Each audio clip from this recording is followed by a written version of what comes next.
Hi, I'm Roger Shoemaker, and I consider myself the DY drama guy. I started teaching, I got out of college in 1968. I taught that next year, but I didn't start doing full-time theater teaching until 1975 at college, teaching college. So that is whatever number that year is, about 40 years. I wasn't sure. I really liked theater. I went back to graduate school because I had 1 year of teaching, which I liked after college. And then, but I love theater. I've always done theater my whole life. I've acted or sang, done theater. So I said, well, I like theater. I like teaching. I should teach theater. So I went back to graduate school to get a Master of Fine Arts in theater so that I could teach theater, which I've been doing ever since. I'm a part of the Music and Performing Arts Department. I have no clue. I can't imagine stopping, but I imagine sometime time will catch up with me and I'll have to quit at some point. I'm hoping for another 3, 4, 5 years.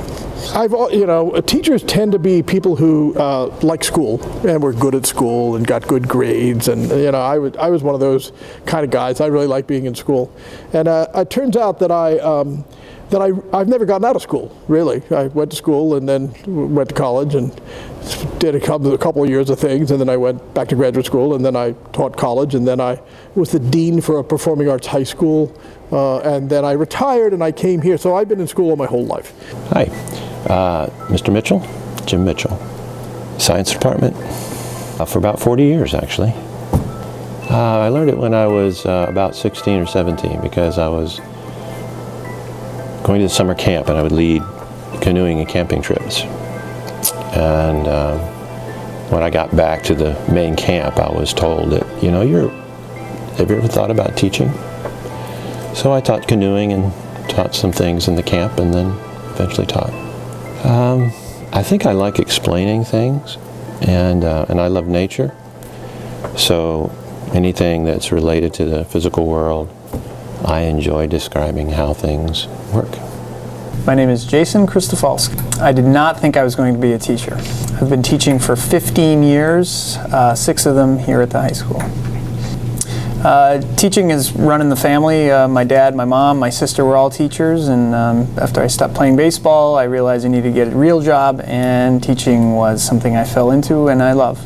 I teach in the science department, hopefully another 15 to 20 years. Tracy Wise. I'm a special education teacher at the moment.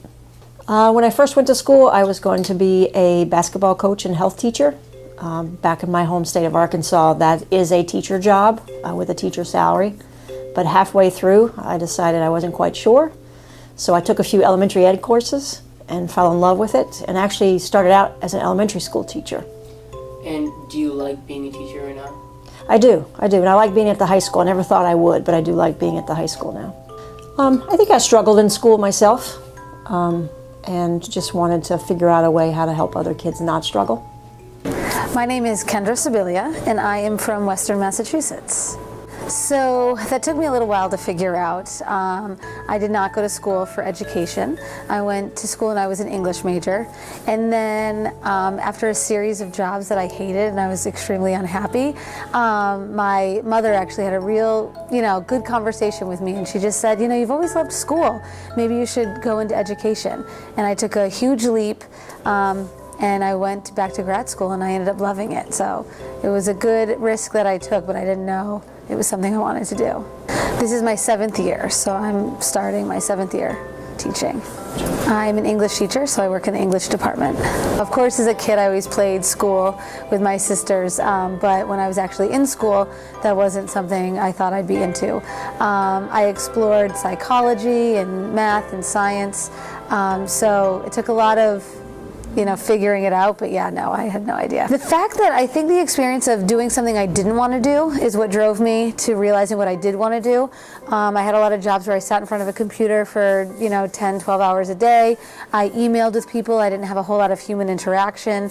And then I realized I didn't really see or feel like I was part of the product my companies were putting out, and I knew I wanted to be more hands-on.